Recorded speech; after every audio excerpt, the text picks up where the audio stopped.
Hi,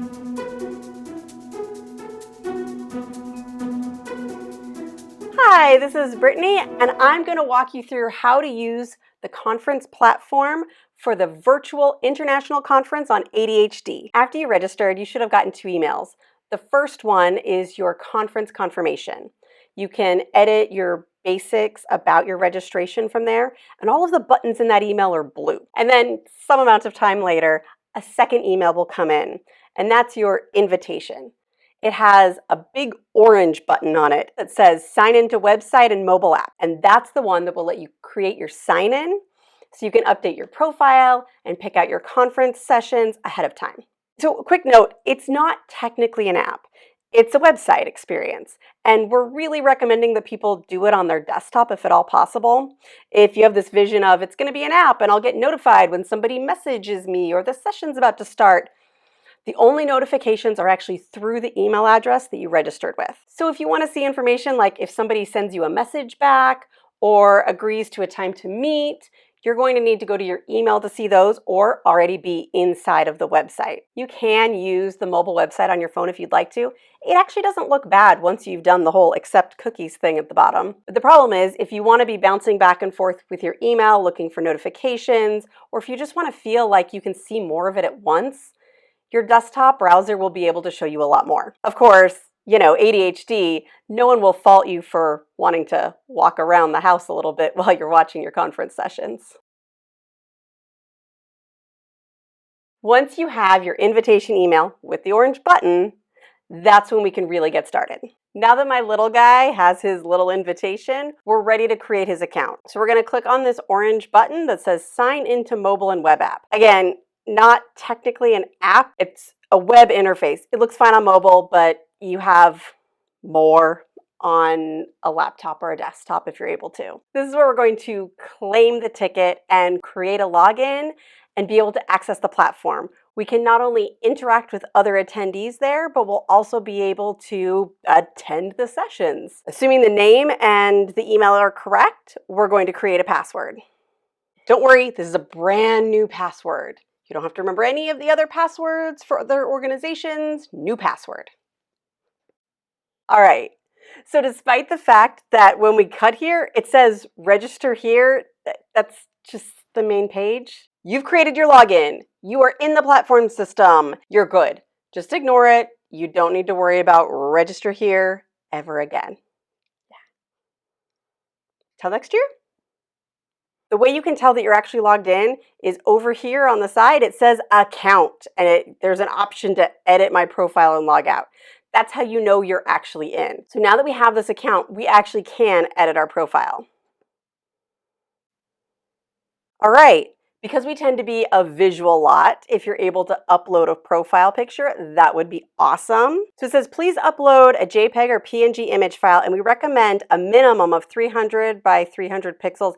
That's not too big, but it's not too small either. And they recommend that the person's face is already in the center. That means if your picture that isn't true, you're not going to be able to recenter it afterwards. So try to grab a photo where your face is already in the middle or crop it as needed. So you're ready to upload your profile picture. Awesome. You have a few options. You can upload it from your computer, or you can use a URL link or Dropbox, or connect it to Facebook or Instagram. Your call. I'm going to go with uploading from my computer because I have it and it seems the simplest thing to do. And it says you can drag and drop or click the plus and it'll navigate your computer. I like to drag and drop because I usually have it open because I've looked at it recently anyway. Also, I'm lazy. All right, let's see how that looks. I approve. So you can enter your title, your company, and a phone number. This is mostly only in case you want to interact with exhibitors. Be warned, if you are contacting exhibitors, it will give them your information. Email too, just putting it out there. And then you can write a description. And I like that it makes people feel more real, and it's kind of cool. And then there's tags. You can add your own or ignore it entirely. Again, this is primarily the kind of conference platform for networking kind of conferences. So you could ignore it or you could just add something random because we're good like that. And then of course, when you're done, hit save at the bottom. We can go back to the account and take a look at it. Yeah, here we go. It's all the information. And now the profile picture has updated. Also, under your preferences, you could say, do not send me an email. Warning, there's not going to be a lot of ways for people to notify you or get in touch with you if that's what you turn on. But if you get frustrated with emails easily, I can understand it. And down under privacy, you can actually hide your profile from other attendees if you'd rather fly in under the radar. We'll see if I decide to do that to his or not. We have a little notification. Welcome to the 2020 Virtual International Conference on ADHD. Click here to access the agenda and other something.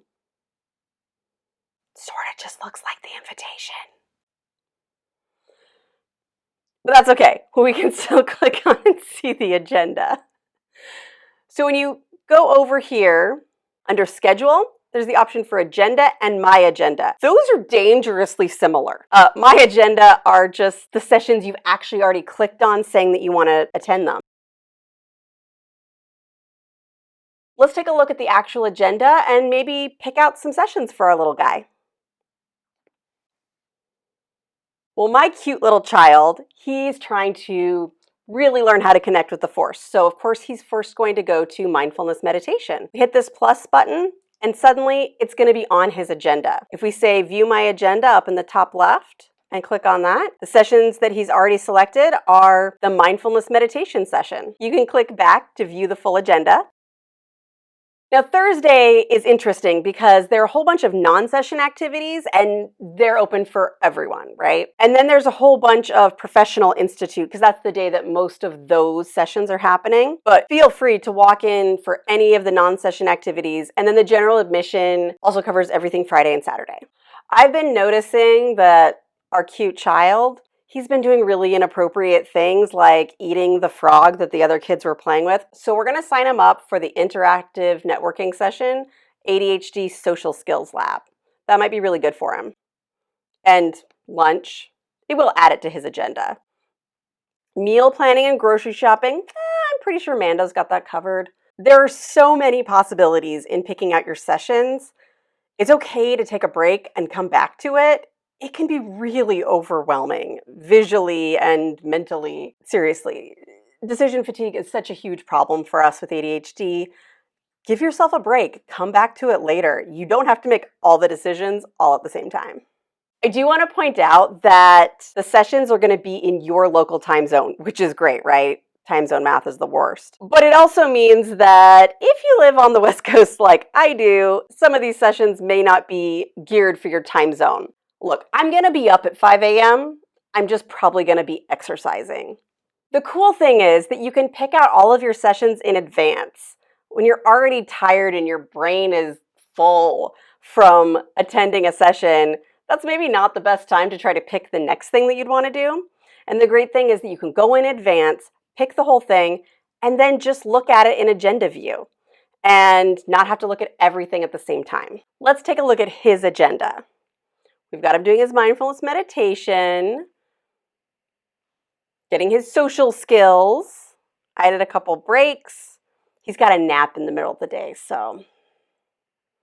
And of course, he has to come to my session because somebody has to keep an eye on him. Oh, oops. I scheduled him for 2 at once. I can tell because they're side by side like that. Well, I guess I'll just have to pick one. That way we can pick in advance, right? And I've got him going to the opening keynote. Something to keep in mind in case you get a little bit confused in this agenda view, when the Thursday is highlighted, when it's orange, you are only looking at Thursday. It can be a little bit confusing because it looks like right under this Friday line, there's sessions. But those are still Thursday. As long as Thursday is highlighted, you are only looking at Thursday. If Friday is highlighted, you are only looking at Friday. Cool? Awesome. The columns can make it attractive, but maybe a little bit confusing.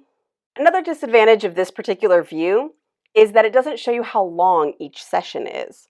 It only shows them in the order in which they begin. Because not all sessions are the exact same duration, although many are, it's possible to get a little bit confused. And this view is spaced out in a somewhat more visually friendly fashion with more information. It wouldn't hurt to at least look at your calendar view for your sessions to double check that you haven't overlapped anything. I'll show you what I mean. If I go to View My Agenda and then Calendar View, I can see how they line up and how much space is between each one. Something to keep an eye on is that there's not always space in between each session. So, for example, if the meditation session goes over, there won't be much of a break between that and the interactive networking session. However, if you realize when you're in this view you're going to have to drop one, you can actually add and drop sessions from the calendar view. Let's say I don't really need to look at his break time, so I can come up and uncheck it. After I refresh and come back to it, it's gone. This works with the full agenda look too. If I go to full agenda and back into calendar view, I can pick a particular day and add one of these sessions back in. Let's say I want to add in a support program for the twice exceptional mind, which I assume includes for sensitivity. I can add it right here. And then if I want to see the details of the meeting, I can go to meeting. And here we are back with the program description. But remember, if you're on a mobile device, you're going to see one app at a time, and you might miss something popping up inside the browser. If you want to make sure that you're getting the kind of notifications that you need to get to a session on time, you can print it if you're the paper style of person. And you can also export. This way you can import them to your actual calendar app if you'd rather do it that way. I would recommend exporting these to your calendar. Let's give that a try. I certainly don't want to export the full agenda. I'm going to export my agenda. I'm going to be a little bit clearer than this and say,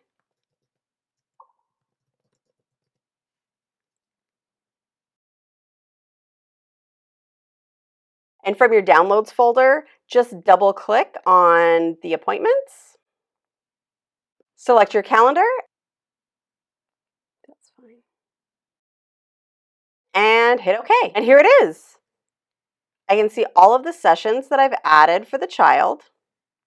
All right, so they're imported. Now I need to add whatever alerts I would like to receive. I'm going to double click on the appointment, and under time, I'm going to start an alert 5 minutes before, just in case, at the time of the event. And because this is the first one of the day, I'll have it set 30 minutes ahead.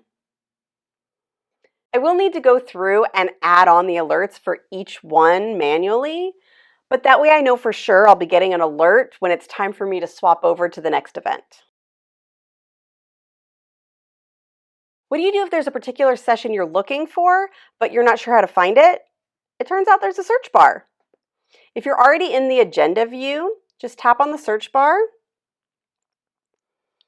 and you could type something in, or you could make a really specific request. But if you're not sure, just try typing something and see what happens. Just for fun, we'll type in child, see what happens. All right. Here's some sessions that have the word child in them.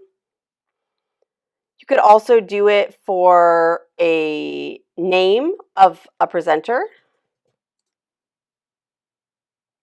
See? And that way you can find a particular session that you're looking for. The search field actually works differently depending on what part of the website you're in. If you're on the speakers page, you'll be searching for speakers. Notice it looks for their last name by default. And you can also look at exhibitors. And I can search for the different exhibitors if I'd like. Let's say I want to search for Chad. There we go.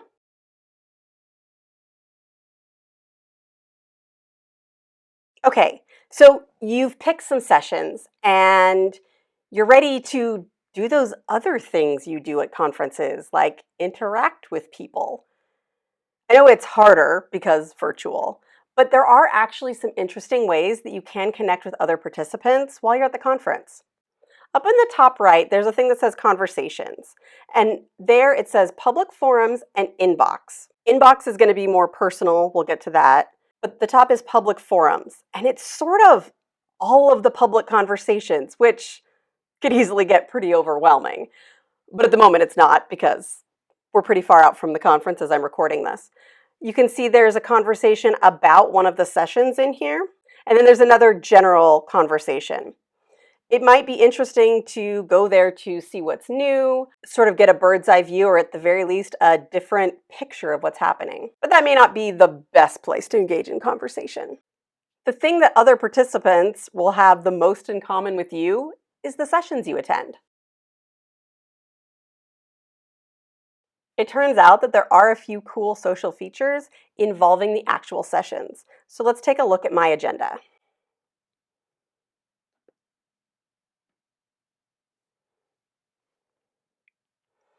All right, here we go. Let's click on one of the sessions that we're signed up for to see what some of the options are. Inside of this session, we can see a few different things. There's a place for discussion. It doesn't look like there is any yet. Oh, look, there's a poll. These are actually made by the speaker putting on the presentation. Let's do it. How many health tracking or habit apps do you have installed on your phone? You actually click on results if you want to participate. And then click on enter your own or vote. And we just enter our response right here. Let's say that the cute child has 8. Respond. Now you can change your submission or submit it again. And there's my 8. It's a little weird. I picked to have it be a word cloud. So with only 1, it looks really weird. So what else is here? They're people I share an interest with. We all registered for this particular session. This might be interesting in advance, but especially during, because during the session, you'll be able to chat in a chat window and see who else is participating. If somebody is making comments that really resonate with you, by all means, write their name down, and when it's over, fire them a message in here. It's one of the ways that we can reach out to our fellow ADDers through the conference, and that's pretty cool. But you can also reach out to the presenter. I don't know how responsive they'll be or how many other messages they'll be getting, but it is an option. You click on the speaker profile and you'll see their profile just like any other attendees. Here you have the same options, except that you'll see what sessions they're presenting, if more than one. And you could send them a message, try to schedule a meeting, or put them on your want to meet list. Let's add Brittany to the cute child's want to meet list. Why not? As far as I can tell, there's no way for anyone else to see who is on your want to meet list. It doesn't mean that it's actually going to reach out to them about meeting. That's a different thing entirely. It's just a way to filter through all of the people you might have encountered so far, so you can remember, wait, who was that person who had that awesome comment? I swear I marked them down, without having to write it somewhere else and not lose it or keep it in your head. When you are already looking at someone's profile, that's when some of these tags might come in handy. Because these tags are self-assigned, they may not actually include everyone that fits that description. For example, I saw both tags for ADHD coach and ADHD coaching, but it is another point of discovery. For example, if we're thinking, oh yeah, I've been thinking about getting an ADHD coach. What if I click on this ADHD coach tag? Now I'm going to see a list of all of the folks who've used that same tag. Fair few so far. All right, let's try out this message feature. I'm going to send Brittany a message. Hi. I am small and green and cute. And then hit send. And we'll see if she responds. So these messages are far from instant. Don't expect a response right away. In fact, it's sort of hard to know that it's there. Assuming that you have email notifications turned on for the platform, you will see an email saying that you have a message within a couple minutes. This is what the email notification looks like. You can click straight on this orange button and it'll take you straight into replies. Oh, look! While we were sitting here, a 1 popped up by the notifications. I wonder what it could be. Says, it's a response. Look at that. Messages within the platform are a pretty low bandwidth way to approach somebody without worrying about intruding. But since a lot of us do have some form of rejection sensitivity, just be aware it's not very intrusive. You don't know if they have email notifications turned on. You don't know how busy they are during the conference, and maybe they don't even know how to check it. So try not to let it bother you too much if you don't get a message back. But if you're worried about bothering somebody, it's a pretty low bandwidth way to approach someone. And if you want to just head back to their profile, go ahead and click on their profile. There we are. Okay, the want to meet. It's really easy to get that mixed up with request a meeting. They're not the same thing. It's a list just for you of all of the people that you maybe want to connect with or definitely want to connect with, or somehow to separate them from the throngs of other people that you can have in one list. It's private. This is a list just for you. Now, how do you find your want to meet list? You go into Account and Edit My Profile. A little counterintuitive, I know. And then under here it says Profile and then Want to Meet. There we have Mary and Brittany, the 2 Smiths. These are listed as who the cute child wants to meet. The list can be as long as you want. Of course, if you make it too long, then it's sort of hard to follow up with everybody. But it is yours. It's not for anybody else to see. Don't even worry about it. The great thing is, from this list, you can tap on the person and go straight into their profile, which means you can then send a message right from there. If you already have a conversation, you won't be able to see it from here, but you can still send them a message. When you're in this screen coming from someone's profile and you send a message to them, it is just for them. You can see in the to field, it just says 1 person. You can add a person if you want to send it to multiple people, but you don't need to. Other than that, this is a private message. It's not going to end up in the conversations page. Of course, if you're really worried or it's somebody you want to keep in contact with after the conference is over, exchange some contact information so you can. So what's this schedule a meeting feature? It's actually kind of cool if you need it and you're ready for it. It won't be for everyone, but if you have some folks that you want to meet up with, it can be a single person or many, and have a conversation, not over text. What you can do is schedule a specific meeting time and have a Zoom room, because 2020, you can chat with folks in your prearranged group for a short period of time, just to sort of throw around some ideas, or because you talked in a session and you want to talk to them some more. Maybe you want to jump on with some folks for a couple minutes and rehearse something for the talent show. Who knows? Not everyone will want to do this because some of us will be Zoom fatigued going to all of the other sessions, but it's really cool and pretty straightforward. And it'll even appear on My Agenda. Let's take a look at it. We've talked about different ways to find people, but for this moment, I'm going to go into Edit My Profile so I can look at my Want to Meet section. Let's say that my little buddy wants to have lunch with me. We're both going to bring our own lunch, obviously, but we want to do it together and have a chit chat. So he's going to go in and click on my profile. Here's the send a message, and here's schedule meeting. Because there's not messaging back and forth once you're in here, you want to make sure it's somebody you've already chatted with about meeting, and this isn't the first they're hearing about it. Otherwise, it might feel a little weird. Automatically, the 2 of us are in here, but we can actually invite additional people if we'd like to. We're going to hit continue, go to the correct date, and it's only going to show time slots that still exist, which is pretty good. So we're going to try to meet at, let's say, 5:15.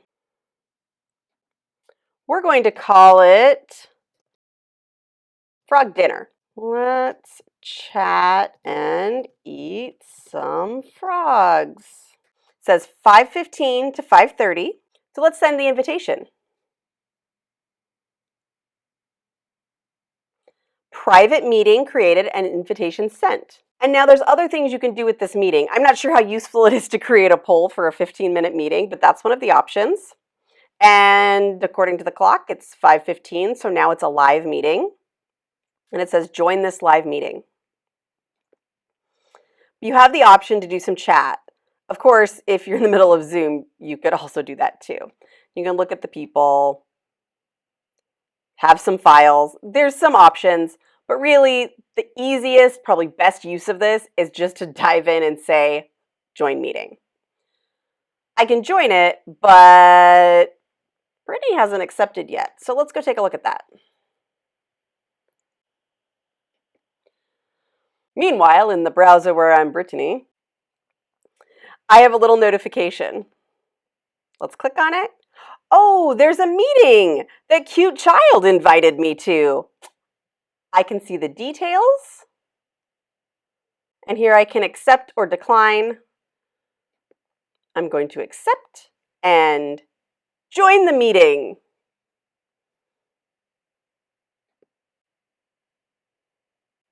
Zoom window. It's like I've seen one of these this year. If I want to invite other people, I can copy a link and invite them in too. So right here, and there's a bunch of other options. They may not be the ones you want to dive into.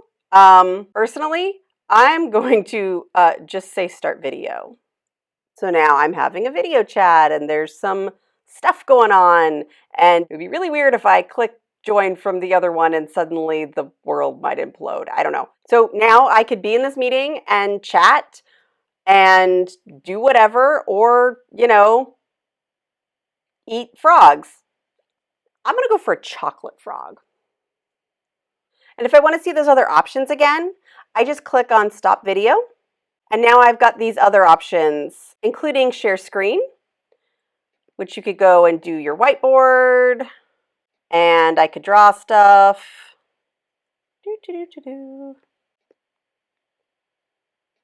And, all the normal Zoom stuff. Whenever we're ready to go, we can hit leave. At least in my previous experiment, it did not shut me out right at 15 minutes. I had a little bit of a buffer. But this is really intended for a quick, prearranged meeting to chat about some things and then go back to the conference. It does save some of the messiness of, wait, should we go to my Zoom or your Zoom or whatever? It's right here. Because the attendee you might want to have a chat with could be in a completely different time zone and we might forget to do the math or do it backwards. If you use the schedule a meeting feature, that way you know that you're both talking about the exact same time because it'll show up in your own time zone. One of the other interesting things is if you look on your agenda, my agenda, you can see at the very top, there's a private meeting that says frog dinner. That way you can use this as your master list of what am I supposed to be doing right now? And that's how you schedule a meeting. It won't be for everyone at the conference, but it is a cool, quick way to get to know somebody for just a few minutes. There's something that we haven't talked much about yet, but it's sort of a major part of every conference. What do you visually think of in a conference other than sitting and listening to talks? It's the exhibitors hall, where you kind of wander around and see stuff. Well, virtual conference means virtual exhibit hall. So let's take a look at what our exhibit hall looks like, at least as of this recording. It's on the bar up at the top. Click on exhibitors. Okay, let's not kid ourselves. This is an ADHD conference, and a lot of the exhibitors also have ADHD. And as I'm recording this, we are weeks out from the conference. I wouldn't judge any of these exhibitors based on what I'm about to show you, because they still have weeks to put their stuff together yet. But I want to make sure that everyone knows how to use this part of the system. Like with the conference sessions, exhibitors can put cool things up at their conference table, like polls and conversations and other interesting things. Those aren't up yet. So definitely take a look at the exhibitors when you get to the actual real conference. But for now, I'm going to show you the very most basic features. I'm going to go to ACO because I know the folks at ACO already know I'm making this video and they're less likely to get confused by the interactions. So I'm going to click on ACO, the ADHD Coaches Organization, and they have the tags sponsor and exhibitor. Now I can go to the website. In this case, it's not technically a company because it's a nonprofit. And we can see the ADHD Coaches Organization, do the Find a Coach, whatever you like. Or I can add them to my Want to Meet list, or I can request info. Let's say that I want to touch base with the ACO when the conference is actually running. I'm going to click on Want to Meet. So they'll be added to that list of folks that I can refer back to. Oh, right, who was I going to talk to again? And then there's also the option to request info. You can include a message, and it does give you a note below that your full profile details, including email address and phone number, will be included. Although this is not high risk for your information being distributed, you are giving it to an organization who may reach out to you for marketing purposes. Usually that's fine because you visited their exhibit in the first place because you wanted more information. I'm just giving you a heads up. You can type in your message and say, "Hi, nice seeing you at the conference," and send the request. It says your information has been successfully sent. If you'd like to contact somebody who is an exhibitor at that booth, you can click on their information. And you can see Tamara is actually also one of the speakers. And you could add them individually to your Want to Meet list or send them a message. Again, this is not complete yet, but I did want to give you a little bit of a taste so you'd feel comfortable interacting with our exhibit hall.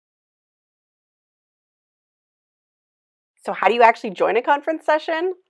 It's going to be in that same spot where you decided to add it to your agenda. You go to Schedule and My Agenda. You scroll down to the session itself, and 1 minute before the start time, you're going to see a little button appear right here that says Join Live Meeting.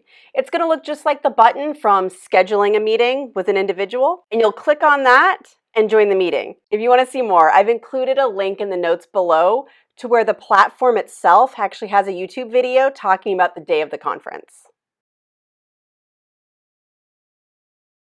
I have worked my very hardest to get you the best information that I've been able to help us all get ready for the virtual international conference on ADHD. But you might still have questions, or I could have gotten something wrong. I'm not perfect. One option is to leave your question in a comment. If you had a question, it's possible somebody else did too, and that way we could all help each other. Of course, there's the official way too. Let's take a look at that. In the conference platform, up in the top right corner, it says Help. Of course, if you email for support, it depends on how busy they are, how fast they can get back to you. I hope this has been helpful and that you feel ready for the conference. I think we're going to have a great virtual international conference on ADHD. My little buddy and I can't wait to see you there.